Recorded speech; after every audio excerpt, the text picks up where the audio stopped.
जय गुरुदेव, जय महाकाली। आप सभी साधकों का जय महाकाली साबर मंत्र विज्ञान के आपके अपने इस चैनल पर स्वागत है। रुद्र चंडी प्रयोग आप दैनिक पूजन करते हैं, कई सारे स्तोत्र पाठ करते हैं, कई मंत्रों का जाप करते हैं। लेकिन यदि एक ही स्तोत्र ऐसा हो जो धन प्राप्ति भी कराए, सुरक्षा कवच भी बनाए, शत्रुओं का नाश भी करे और उग्र सिद्धि में सहायक भी हो, आज इसके दोनों प्रयोग बनाएंगे कि इसको दैनिक पूजन कैसे किया जाए, दैनिक पूजन में कैसे सम्मिलित करके ये सारे लाभ लिए जा सकते हैं, माता जगदम्बा रुद्र चंडी की कैसे कृपा प्राप्त की जा सकती है और साधना के माध्यम से इसके अनुभव, इसके इच्छाओं को पूर्ण करने वाले प्रयोग और प्रत्यक्षीकरण तक कैसे पहुंचा जा सकता है। बहुत से लोग महाकाली सिद्धि साधना करते हैं, उनमें यदि रुद्र चंडी प्रयोग जोड़ दिया जाए तो बहुत लाभकारी होता है। सबसे पहले बात करते हैं दैनिक पूजन में। यदि आप अपना दैनिक पूजन कर रहे हैं तो माँ दुर्गा की मूर्ति या फोटो के सामने ही आपको रुद्र चंडी का प्रयोग करना चाहिए, पाठ करना चाहिए। डिस्क्रिप्शन में हम इसका पाठ दे दिए हैं आपको, आप वहां से ले सकते हैं। आप रुद्र चंडी का प्रतिदिन पाठ करें, कुछ नहीं करना आपको, अंत में क्षमा प्रार्थना कर लेनी है। यह आपकी दैनिक पूजन विधि हो गई, कोई विशेष चीज नहीं। माँ दुर्गा की प्रतिमा या फोटो के सामने इसको कर सकते हैं। लेकिन अगर इसकी साधना विधि आपको करनी है तो आप कैसे करेंगे और इसमें माता की कृपा और उनकी शक्ति को कैसे प्राप्त करेंगे जिससे अन्य लोगों के कार्य कर सकें। इसके लिए आपको माता के रुद्र चंडी यंत्र की आवश्यकता पड़ेगी। अगर आपके पास दुर्गा यंत्र है तो भी काम करेगा, कोई दिक्कत वाली बात नहीं है। रुद्राक्ष माला या काली हकीक माला का प्रयोग किया जा सकता है इसमें। वैसे काली हकीक माला जो है ज्यादा प्रभावशाली रहेगी। बस दो चीजों की आवश्यकता है इसमें। आपने, अगर आपके पास श्री दुर्गा सप्तशती है तो दैवी कवच उसमें दिया हुआ है, उसका पाठ करने के बाद ही साधना में इसका प्रयोग करें। दैनिक में जरूरत नहीं है कवच की, लेकिन वैसे जो लोग दैनिक कवच करते हैं उनको भी बहुत लाभकारी होता है। लेकिन आप दैनिक कवच नहीं करेंगे दैनिक पूजन में तो भी चलेगा, लेकिन साधना काल में करना पड़ेगा। किसी भी शनिवार से आप इस साधना को शुरू कर सकते हैं। इसके लिए आप पूर्व या उत्तर मुखी चयन करें तो थोड़ा ठीक रहेगा। उग्र साधना है, दक्षिण में ये ज्यादा उग्र हो जाती है, पूर्व और उत्तर में आपको इसकी उग्रता कम मिलेगी। आप पवित्रीकरण आचमन करके बैठ जाएं, काले वस्त्र आसन हो और जो बाजू उठे उस पर भी एक काला कपड़ा बिछा लें। उसके ऊपर आप रुद्र चंडी यंत्र को एक तांबे के पात्र में या दुर्गा यंत्र को एक तांबे के पात्र में स्थापित कर दें।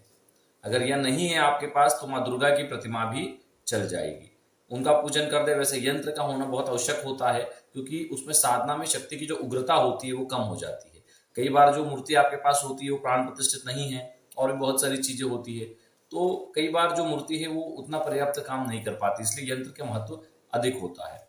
तो आप यंत्र को रखे नहीं है और प्राण प्रतिष्ठित मूर्ति है तो अति उत्तम। प्राण प्रतिष्ठित है मूर्ति तो कोई दिक्कत नहीं, उसको भी रख सकते हैं, तो वो मूर्ति भी उतना ही काम करेगी। बस जब प्राण प्रतिष्ठा नहीं होती तो समस्या होती है, तो आप उनको रखें, उनको उसी प्लेट में स्थापित कर दें। सबसे पहले एक घी का दीपक या तिल के तेल का दीपक प्रज्वलित करें, दीपक का पूजन करें।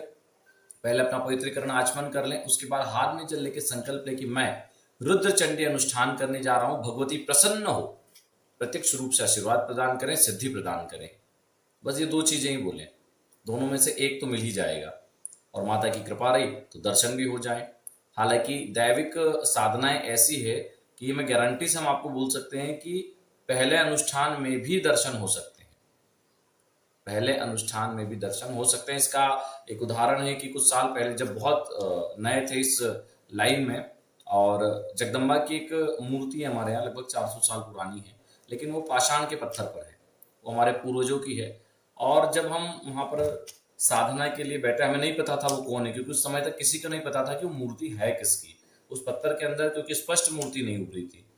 तो हमने प्रार्थना की कि हम नहीं जानते आप कौन हैं, लेकिन भगवती दुर्गा का ही कोई स्वरूप है, हमें ऐसा लगता है, तो हम यहाँ आपकी उन्हीं के रूप में साधना करने के लिए बैठे हैं। और हमने एक अनुष्ठान शुरू किया, हमने कवच, दुर्गा सप्तशती से हमने कवच लगाया था और रात को 12 बजे बैठे थे। तब हम बहुत नए थे इस क्षेत्र में, यहाँ मान चलो हमारा पहला कदम ही था उस क्षेत्र में। और जब हम इस साधना के लिए बैठे तो हमारे अनुष्ठान में मुश्किल से 23 पाठ हुए थे। और तब हम वो नहीं बताएंगे हम किस चीज़ का पाठ कर रहे थे। तो जब पाठ हुए थे किसी ने हमारे कपड़े पीछे से खींचे, जब हम नहीं उठे तो एक नागिन आकर हमारी पालकी पर बैठ गई, क्योंकि हमने संकल्प लिया था कि दर्शन दीजिए। हमने ये नहीं बोला कि आप सौम्य रूप में दीजिए या किस रूप में दीजिए, वो किसी भी रूप में आ गए। और जब हमने प्रार्थना की तभी पालकी से छोड़कर साइड में जाके बैठे। तो ऐसे कई अनुभव होते हैं, इसलिए कवच लगाना बहुत जरूरी है। और जगदम्बा किसी भी स्वरूप में आ सकती है, तो आप उनको बोलें कि हे भगवती, आप अपने सौम्य स्वरूप में दर्शन दें, क्योंकि आपके उग्र स्वरूप को देखने की क्षमता हमें नहीं है। आप हमें अपने सौम्य देवी स्वरूप में ही दर्शन दें, ऐसा भी बोलना जरूरी है, क्योंकि वो सौम्य किसी और स्वरूप में आ गया तो फिर भी आपके लिए दिक्कत हो जाएगी। तो इस प्रकार से आप संकल्प लेके बैठे।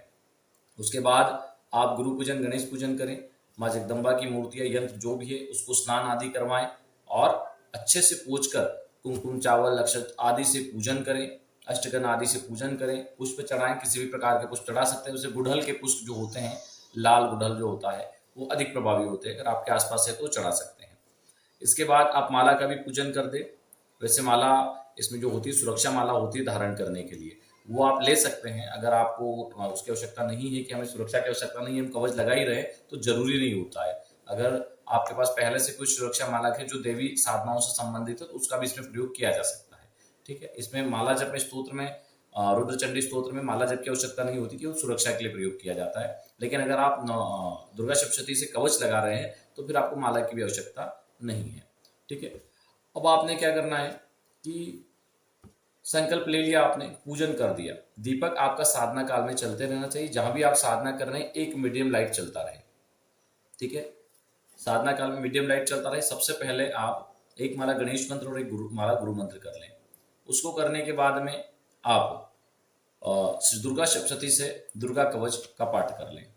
ठीक है, उसमें शापोद्धार मंत्र जो होते हैं उनके भी प्रयोग करें। ठीक है, या उत्कीलन स्तोत्र का पाठ कर लें, उसके बाद कवच का पाठ करें। कवच करने के बाद में फिर आप रुद्र चंडी के पाठ करें। रुद्र चंडी के पाठ 108 पाठ का विधान है। ठीक है, तो आप इसके लिए, अगर आपको लगता है कि ज्यादा रात को आप नहीं कर सकते, वैसे तो 10 बजे बात करने का है, लेकिन तब नहीं कर सकते, तो इसके हम 3 जो समय है वो आपको बता देते हैं। सुबह 4 बजे से आप इसको शुरू कर सकते हैं, शाम को 5 बजे से आप इसको शुरू कर सकते हैं, और रात्रि को 10 बजे से शुरू कर सकते हैं। अब आपको इसमें कैसे कौन सा समय लेना है आप चयन कर लें, उनमें आप इसको पाठ करें। ठीक है, और अब जब पाठ करें तो साधना के विषय में किसी को बताएं नहीं कि हम क्या कर रहे हैं। ठीक है, साधना में जब 108 पाठ पूर्ण हो जाए तो माता से क्षमा प्रार्थना करें, और फिर 4 माला गुरु मंत्र की जप करें, और फिर गुरु पूजन करें। शुरू में भी करना है, आखिरी में भी करना है। और भगवती का भी पूजन करें, पुनः क्षमा प्रार्थना करें भगवती से, गुरुदेव से, कि कोई भूल रही हो तो क्षमा करें और हमारी साधना को आप पूर्ण करें। और उसके बाद उसी स्थान पे आप बिछोना लगा लें अपना, जो भी आपका है, चटाई वगैरह, और आप सो सकते हैं। तो इस प्रकार आपको साधना करनी है। और ये साधना आप, अगर इसमें प्रत्यक्षीकरण चाहिए तो 41 दिन करना है आपको।